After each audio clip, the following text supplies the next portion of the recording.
ইরানের সর্বোচ্চ নেতা আয়াতুল্লাহ আলী খামিনি নিহত হয়েছেন। আজ রোববার সকালে ইরানের রাষ্ট্রীয় সংবাদ মাধ্যম এ তথ্য নিশ্চিত করেছে।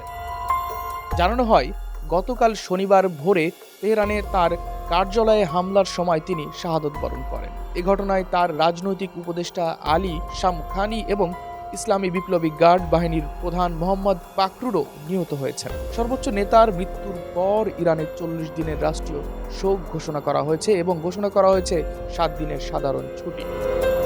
অন্তর্বর্তীকালীন নেতৃত্বের জন্য 3 সদস্যের একটি পর্ষদ গঠন করা হয়েছে, যেখানে প্রেসিডেন্ট, বিচার বিভাগ প্রধান ও গার্ডিয়ান কাউন্সিলের একজন সদস্য দায়িত্ব পালন করবেন। এদিকে ইরানের দক্ষিণাঞ্চলীয় মিনাব শহরের একটি প্রাথমিক বালিকা বিদ্যালয়ে হামলায় নিহতের সংখ্যা বেড়ে 148 জনে দাঁড়িয়েছে। আহত হয়েছেন আরও অন্তত 95 জন।